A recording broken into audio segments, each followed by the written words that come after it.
Com você me ajudando. Estou sentindo falta de alguns obreiros na live. Confesso que não estou vendo aqui o comentário, a participação deles. E já pedi em reunião que seja participativo, irmãos. Quando a gente pede e não resolve, a gente começa a tomar decisões, tá? Então depois não reclame se não tiver oportunidades na igreja. Nós estamos em guerra, nós não estamos de brincadeira, irmãos. Eu estou todos os dias aqui na igreja. Todos os dias aqui na igreja. De sol a sol, de chuva a chuva. Carta aos Gálatas, capítulo de número 1. Glória a Deus.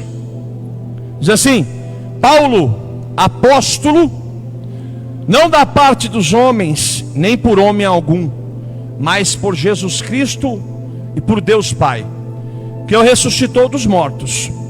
A todos os irmãos que estão comigo, as igrejas da Galácia, graça e paz da parte de Deus Pai e de nosso Senhor Jesus Cristo, a qual cedeu a si mesmo por nossos pecados, para nos livrar do presente século mau, vindo à vontade de Deus nosso Pai, segundo a vontade de Deus nosso Pai, a qual glória para todos sempre. Amém.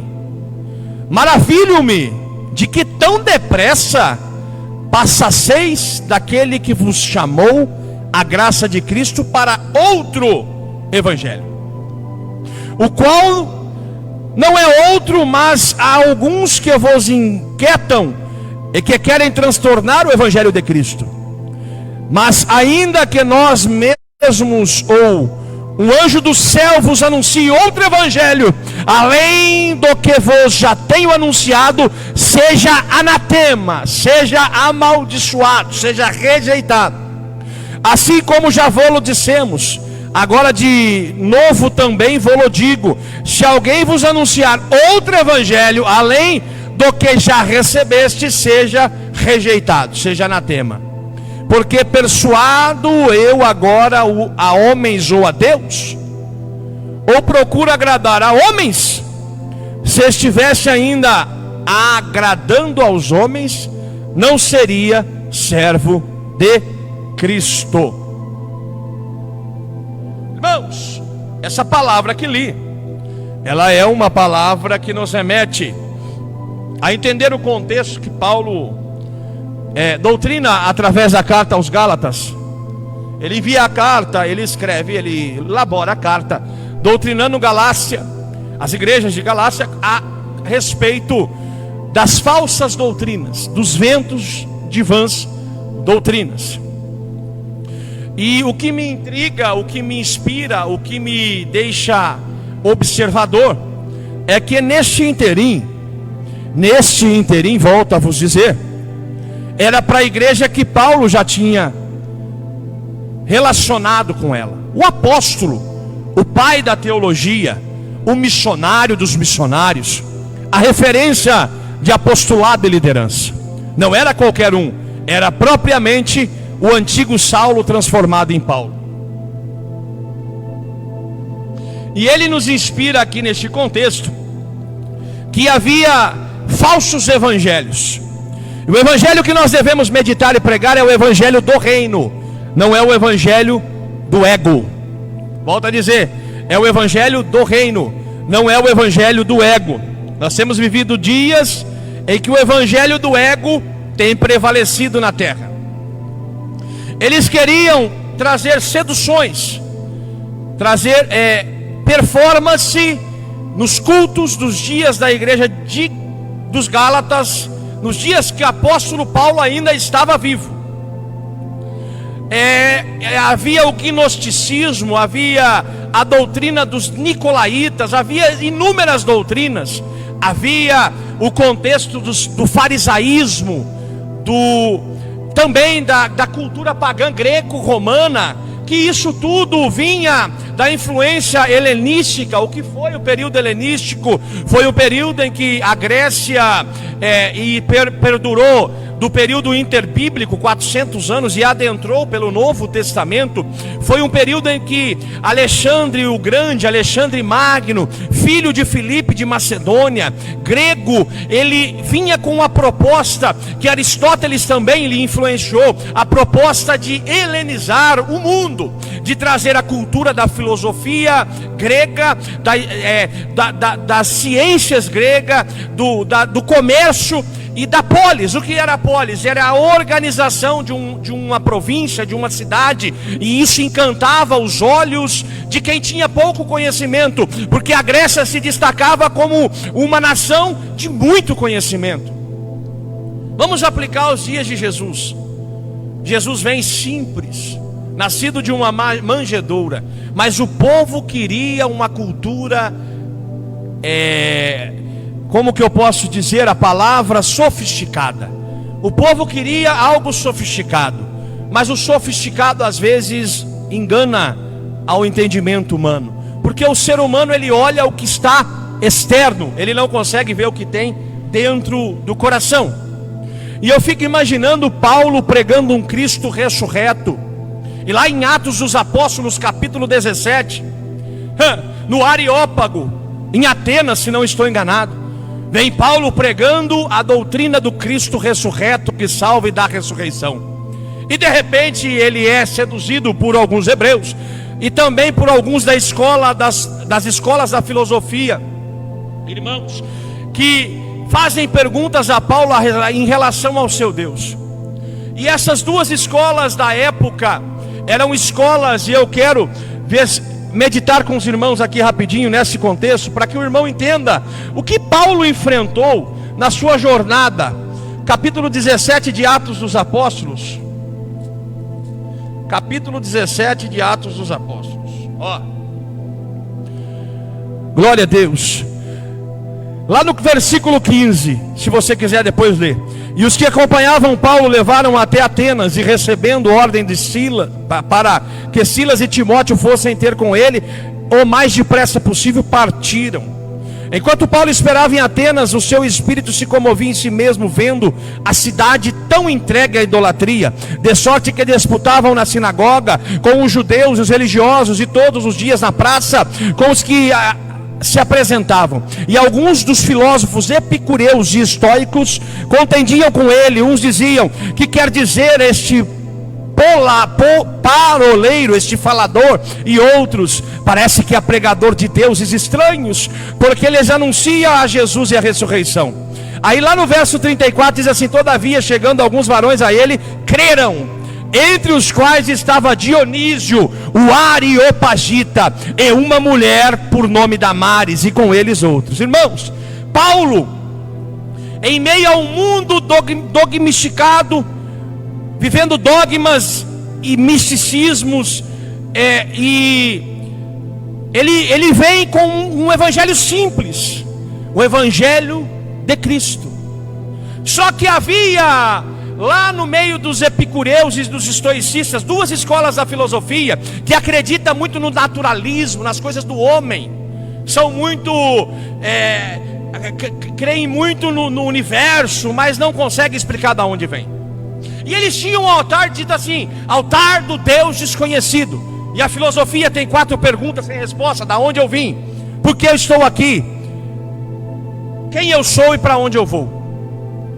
E aí posso imaginar Paulo respondendo uma dessas perguntas para os filósofos. E ele vem e responde assim: vou responder para vocês da onde vocês vieram. Vocês vieram de Gênesis 1 e 26, o Torá, criando Deus, o homem à sua imagem e à semelhança. Nesse mesmo Gênesis capítulo 1, diz que a serpente seria pisado pela descendência da mulher. E ele começa a pregar, estou parafraseando a história. E ele começa a pregar, aí ele vai para João e diz assim: agora eu vou responder para vocês o porquê estamos aqui, quem somos. Aí o que ele encontra em João, que ele fala para os filósofos. Ele diz: e Deus está à procura de verdadeiros adoradores que o adorem em espírito espírito e em verdade. Olha que coisa linda, irmãos. Deus está procurando. Então Paulo responde: este Deus que vocês têm aí, um altar do Deus desconhecido, Ele é acessível, eu posso me relacionar com Ele. Ele não desce só quando Ele quer, Ele desce quando eu procuro. Ele me alcança, Ele me encontra. Eu adoro e Ele derrama poder. Eu prego e Ele salva. Eu imponho as mãos e Ele cura. Posso imaginar Paulo dizendo: mas para que isso aconteça, eu tenho que ser um adorador. Eu tenho que ser um adorador. E o que somos nós? Volto a perguntar: o que somos nós? A adoração vem da transliteração de algumas palavras do grego koiné. A primeira é proskuneu. Proskuneu quer dizer me curvar a um Senhor, submetendo a Ele. A segunda é cuneu, que quer dizer beijar aos pés ou à face. Nos costumes judeus, greco-romanos da antiguidade, recebia beijo no rosto quem era sacerdote ou da mesma fé. Beijo na mão já é profeta. Beijo no pé, rei. E o nosso Senhor Jesus, Ele é Rei dos reis, Senhor dos senhores. O beijo que reconheceu o sacerdócio de Melquisedeque foi o beijo da traição. Agora o beijo que reconheceu ele como rei veio das pessoas mais simples da Bíblia, de uma pecadora na casa de Simão, o fariseu. Ela invade a festa, ela não era nem convidada. Ou seja, ela quebrou protocolos da religiosidade. E o que tem atrapalhado os cultos hoje é a religiosidade no meio da igreja. Os irmãos obreiros que estão entendendo a mensagem, deixe o seu comentário, irmãos. Glória a Deus. E aí Paulo chega e prega: para onde eu vou? Aí eu posso imaginar ele pregando o que João escreveu no capítulo 14, eu vou vos preparar lugar. Ou que também Lucas, doutor, escreveu em Atos capítulo 1, que os anjos disseram: este mesmo varão que vocês viram subindo, ele há de voltar para buscar a sua noiva, a sua igreja. Eita, glória a Deus, aleluia. Irmãos, nós precisamos ser profetas, missionários, em todo tempo e fora de tempo. E aqui no livro de Gálatas, Paulo está admoestando a igreja dos Gálatas que eles estavam aceitando um falso evangelho. E olha só, Jesus está acessível à igreja que crê nele, mas muitos lugares têm pregado, acreditado e experimentado um falso evangelho. Quer ver só um dos falsos evangelhos dos dias de hoje? É o evangelho que ensina a igreja que ela só tem que ir bem, que ela tem que ir de vento em popa e que os seus membros não passam por lutas. Espera aí, se eu sou parte do corpo de Cristo e Cristo sofreu aflições, por que eu não posso sofrer aflições? Outro evangelho que é pregado, falso evangelho, é o evangelho do recebe aí, pega aí. Se você não der glória, eu vou embora. Vai tarde, filho do cão. Vai tarde, filho do cão. Profeta de Baal, filho de espírito do anticristo. Nós queremos palavra. O mundo perece por falta de conhecimento, porque sai levantando a mão e dando glória para qualquer coisa. Irmãos, um evangelho que não é um evangelho que te ensina a negar a você mesmo, a carregar a sua cruz e a seguir os passos de Jesus, é anatema, não é evangelho, é coisa do cão, é coisa influenciada pelo espírito do anticristo na terra. Não vem da parte de Deus. Está uma moda agora, e tenho falado disso há dias, de que o culto só é bom se o profeta falar o CPF. Mentira do Satanás, irmão. Mentira do Satanás. Eu creio que hoje vivenciamos o espírito de profecia, e Deus, através do Espírito Santo, pega homens e mulheres santificados, separados ao ministério, e entrega sim profecias. Eu acredito em profecia, eu sou pentecostal até o tutano, mas se a profecia não tem coerência com a Bíblia, não é profecia, é coisa de profeta de Baal, é coisa que é semente do espírito do anticristo na terra, é anatema, não é evangelho. E tem gente que tem comichões no ouvido para ouvir essas desgraças, tem coceirinhas, coça, que manda, e já está pronto para levantar a mão e dar glória. Irmão, Deus não recebe esse tipo de glória. Deus não recebe esse tipo de glória.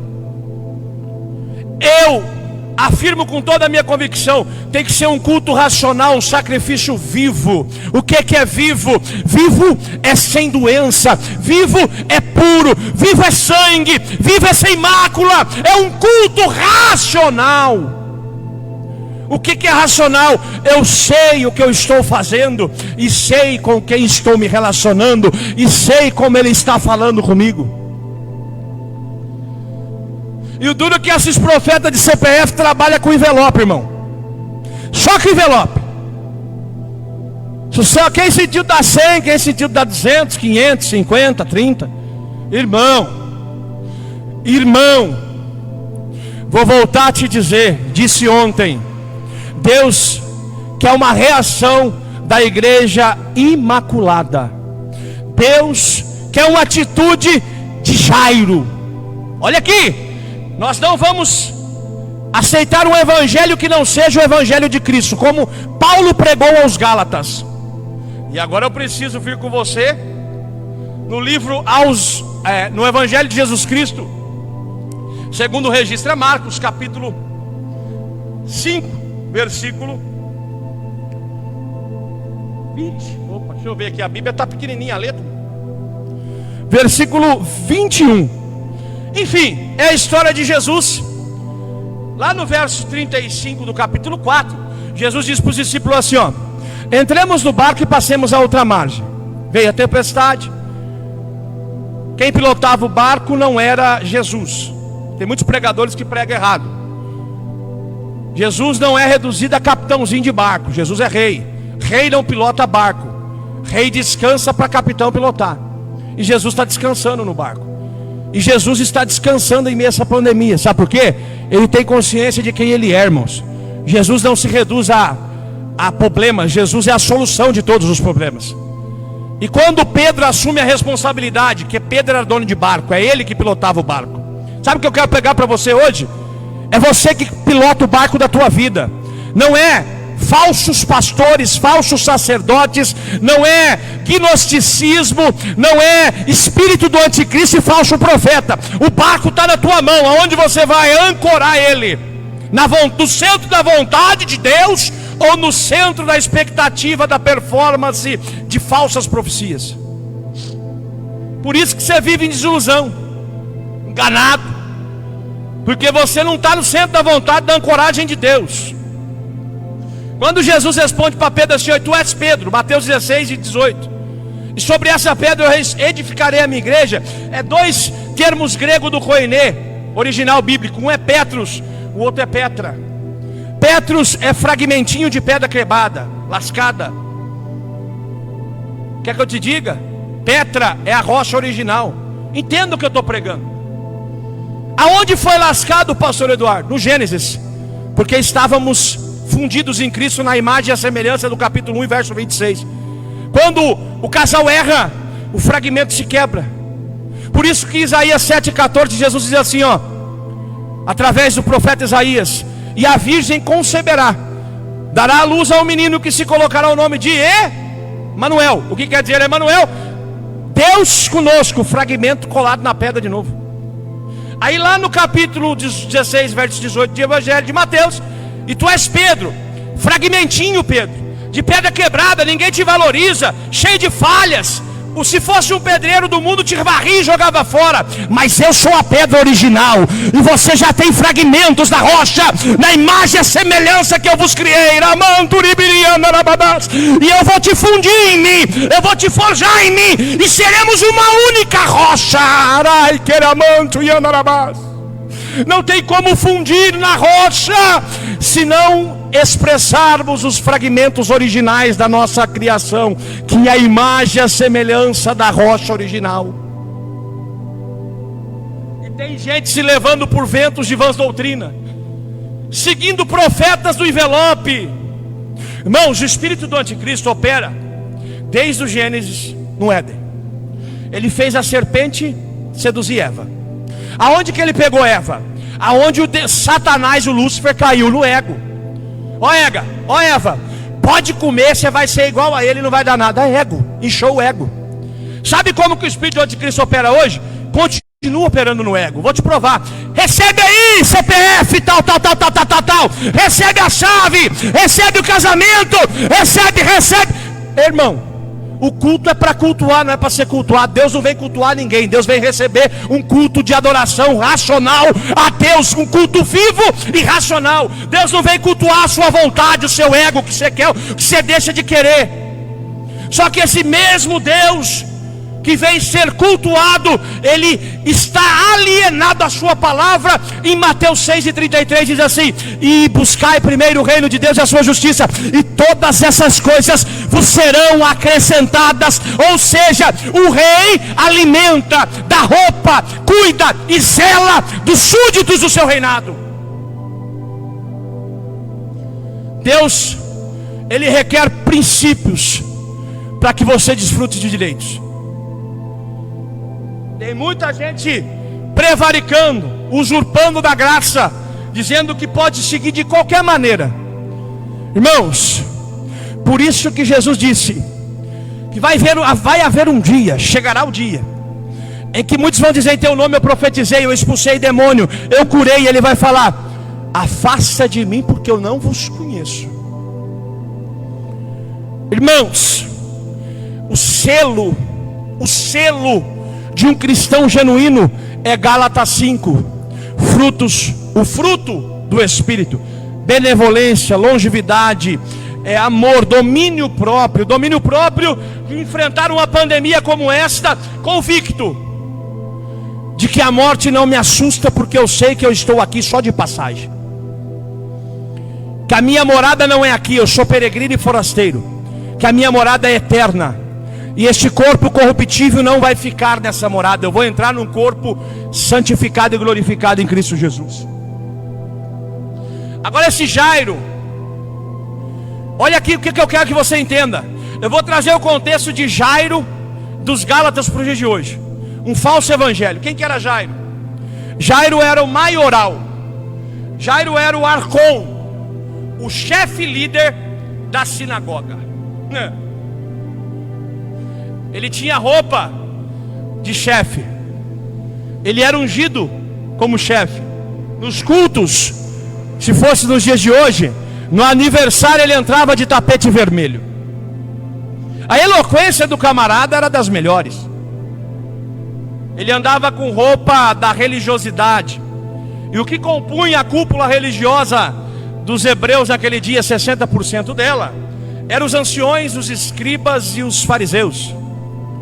Os ultra-ortodoxos fariseus. E eles se achavam senhores da sua igreja. Me permita usar essa aplicação de igreja que ainda não existia naquele dia. Eles eram senhores da sua religião. Eles davam dízimo da hortelã, mas não amavam o próximo mais. Só que alguns membros da cúpula judaica de Israel perceberam que quando Cristo andava na terra, as profecias dos livros proféticos, que eram parte da leitura do culto sinagogal, era a lei, os proféticos, os salmos, que eram os louvores, e a bênção final. Então, alguns desses fariseus, chefe de sinagogas, anciões, como foi com Nicodemos, com José de Arimateia e com outros, eles perceberam um feeling de que Jesus era o Messias. Mas a maioria deles não queria entregar a posição que tinha, para deixar Jesus assumir a posição. Sabe qual é essa posição? De Senhor. E hoje o falso evangelho está sendo pregado aonde pastor presidente é o Deus da balachita da igreja. Onde pastor presidente tem que ser adorado no culto. Por isso que ele vai falar: eu não te conheço, você já teve a sua recompensa na terra. Você já pegou seu galardão na terra de homens. Isso é bíblico, irmãos, parábola do talento. Vou vos lançar nas trevas externas. Quem não fez boa gestão. Deus tem dado talentos para nós como membros da igreja de Cristo. O que vamos apresentar para o nosso Senhor? Vai ser algo enterrado? Quando enterra, irmãos, é porque eu tenho medo de perder a posição, perder o status, perder o salário pastoral, perder a posição que eu tenho, perder as amizades. Irmãos, eu não estou aqui para viver de salário pastoral milionário, não estou aqui para agradar a homem, não estou aqui para ficar numa posição. Eu sou súdito do Rei dos Reis e do Senhor dos Senhores. Fica achando que você está numa posição que você vai ver a diferença dos que servem e os que não servem a Deus. Mas uma certa feita na vida desse religioso Jairo, que vivia o falso evangelho aplicando nos seus dias, ele vê sua filha moribunda, quase morrendo, e ele ouve falar que tem um desconfiado que é o Messias, que aonde ele põe a mão é curado, cego enxerga, milagres acontecem, coxo anda. E Jairo sai da sinagoga e vai até o barco que Jesus está descendo. Aqui que eu quero pregar nessa noite. Jairo saiu da posição de chefe, de senhor, de grande, de adorado, e o texto de Marcos diz que ele caiu aos pés de Jesus. Irmãos, enquanto o mundo não se cair aos pés da vontade de Cristo, essa mortandade não vai passar. Escuta o que eu estou dizendo. Não vai achar a cura, não vai achar a vacina 100% eficaz, enquanto o mundo, na pessoa dos líderes eclesiásticos da que se diz igreja de Cristo, não se curvar aos pés de Jesus. O mundo está moribundo, o mundo está prestes à morte, e nós somos os Jairos, que precisamos sair do status, da posição de ego, de eu, de achar que sou, e descer aos pés de Cristo, lá na beira do barco. Porque Jesus não precisa de sinagoga para fazer o culto. Jesus tinha uma igreja ambulante. Por isso que ele tinha 12 discípulos. Ele abriu o culto onde queria. Por isso que eu falo, irmão, se a igreja está fechada é pela vontade permissiva de Deus. É pela vontade permissiva de Deus. É pela vontade permissiva de Deus. Eu sou uma voz profética que clama num deserto, pregando por concerto no século 21. E me coloco como o primeiro que precisa se curvar. E estou curvado há dias aos pés de Cristo, pedindo misericórdia. Mas eu clamo ao Brasil, ao mundo, aos obreiros, e independente da placa, a placa, se salvasse alguém, estava dentro da igreja. Para com essa palhaçada de hashtag nação, hashtag casa. Ei, irmão, a igreja é de Cristo, a igreja não é da placa, desgrama. Chega de palhaçada. É uma desgraça, sem tirar nenhuma letra dessa palavra, esse negócio com o cãozinho, hashtag nação, hashtag casa. Irmão, hashtag Jesus é o Senhor. Esse é o hashtag desse tempo. Porque coloca hashtag nação, hashtag casa, hashtag isso, aquilo, e está morrendo os membros das hashtags. E aí? Está moribundo o povo. Desce do pedestal, Jairo. Tira o salto alto, Jairo. Vai para o centro da vontade de Deus, Jairo. Vai para o centro da vontade de Deus.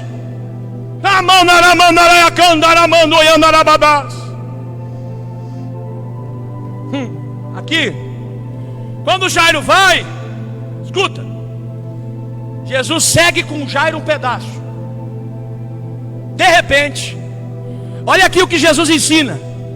Uma mulher com fluxo de sangue, humilde, no anonimato.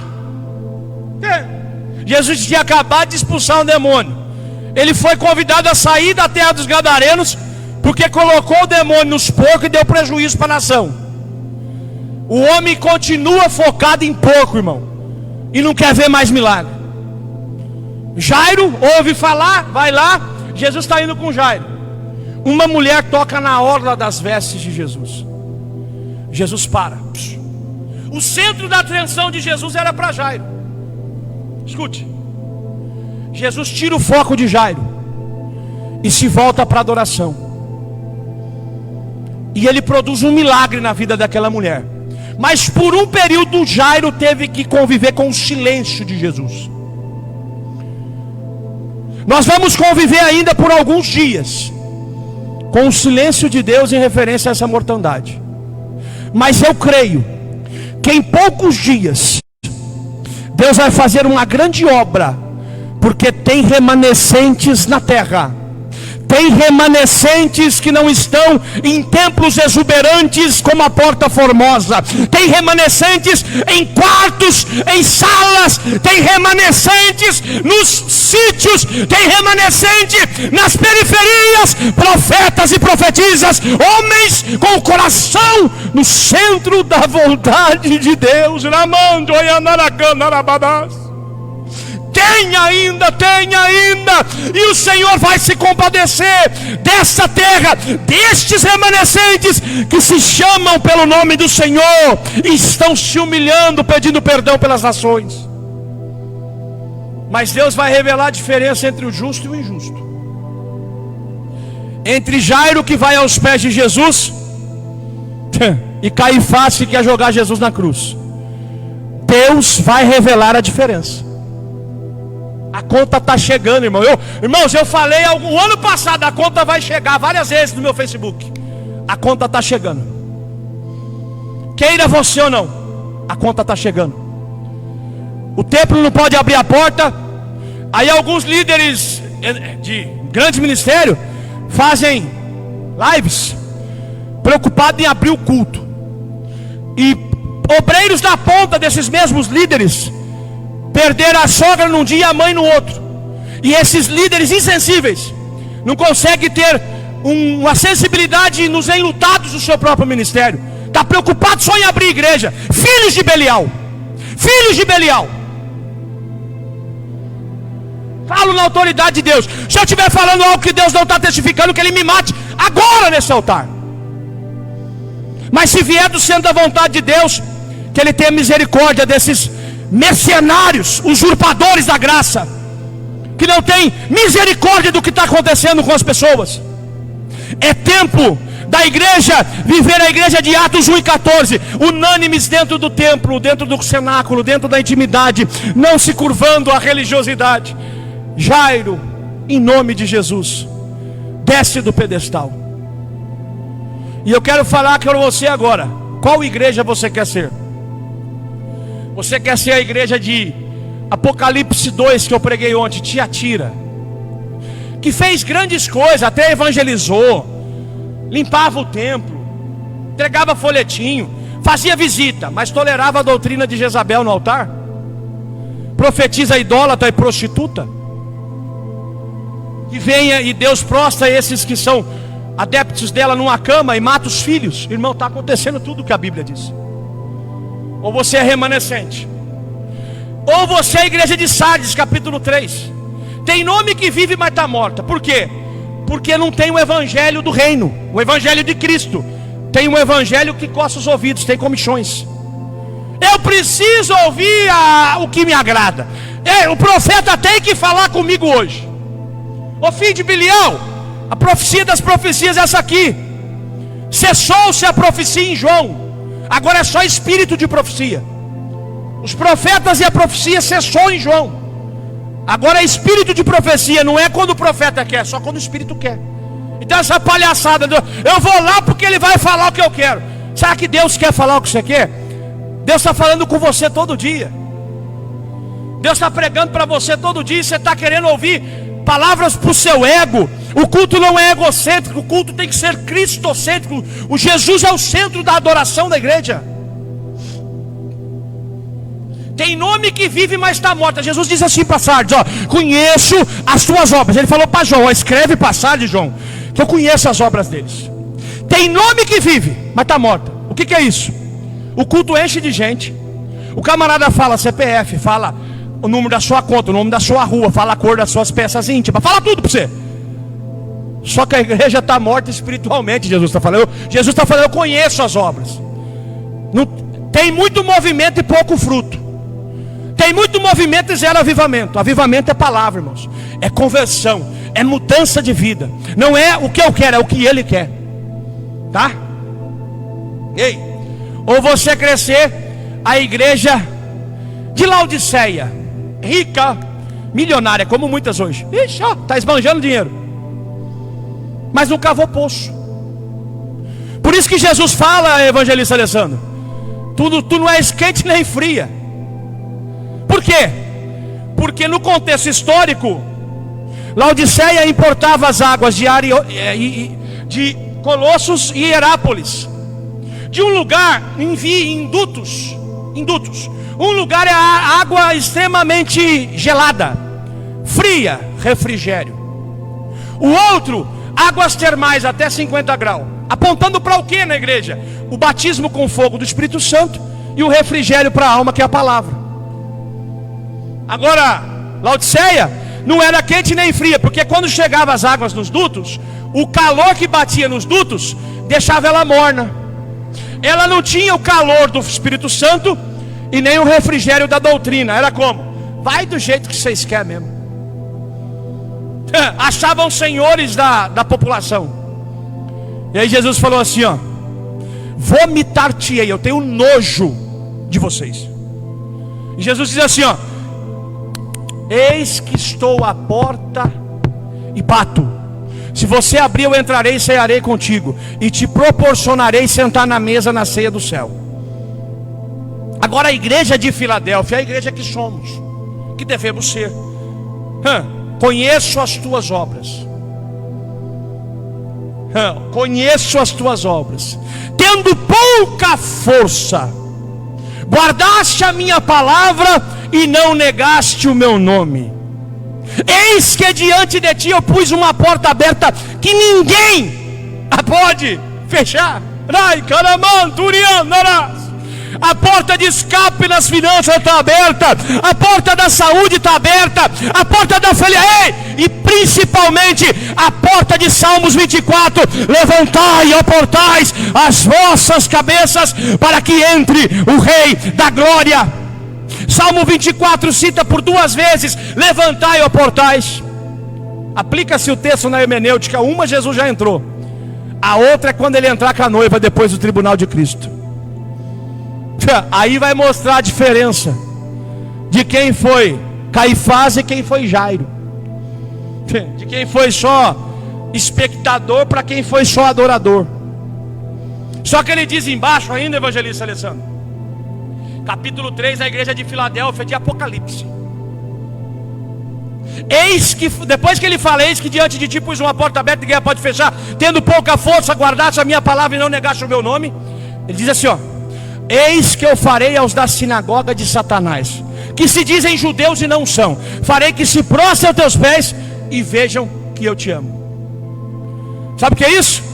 Caifás, religiosidade, os que se consideram donos da igreja, que acham que são senhores, que falam mal da gente, que tacam o pau na gente, vai ter que se prostrar e ver que Jesus nos ama. Essa é a palavra. Pega quem quiser. Quer ir para o céu? Essa é a palavra. Quer continuar sendo Caifás, dono da religião? Fica na sua posição, mas Deus vai mostrar os seus remanescentes reluzindo como castiçal na terra. Eu sinto isso e eu vou vivenciar isso. Que Deus em Cristo possa abençoar cada irmão. Vamos orar. Deus, nós te agradecemos, te bendizemos, te louvamos, engrandecemos o seu nome. Tua palavra foi pregada sem mácula, uma palavra de reflexão, uma palavra de exortação, uma palavra de posicionamento. Peço que o Senhor posicione os seus soldados através dessa palavra, para o evangelho do reino, e não os que têm comichões em seus ouvidos, que só querem ouvir aquilo que lhes agradam. Pai, tenha misericórdia das nações, perdoando os nossos pecados. Perdoe as minhas inclinações, o meu eu, a minha vontade, o meu meu ego, o meu achismo, quando eu quero ser eu e não viver o seu querer.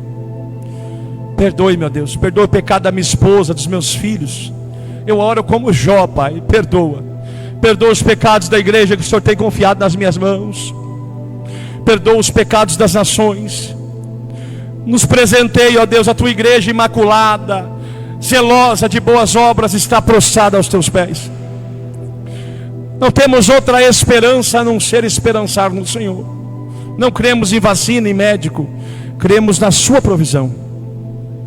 E cremos que o Senhor está alcançando agora, pela sua rica e infinita misericórdia, o hospital de Guareí, os hospitais das cidades circunvizinhas, os hospitais do estado de São Paulo, os hospitais do Brasil, os hospitais do mundo todo, e derramando cura, e sarando essa terra, e sarando essa terra, e sarando esta terra. É o que pedimos. Fica conosco, nos ensina a ser mais humildes, melhores na tua presença, no centro do teu querer. É o que pedimos e agradecemos em nome de Jesus. Quem crê, diga amém. Bem, está terminado este culto, irmãos. Receba a bênção apostólica e amanhã às 19 horas temos mais culto. Que o grande amor de Deus, a graça do nosso Senhor e Salvador Jesus, e as doces consolações do Santo Espírito e comunhão do Santo Espírito de Deus esteja conosco hoje, por todos sempre salvos. Digam amém. Irmão, se você sentir dar uma cesta básica, contribuir com oferta, tem o Pix aí. Cesta básica Traca na Igreja. É um trabalho que nós estamos destinando a ajudar a comunidade. Que Deus em Cristo te abençoe. Um forte abraço e até amanhã.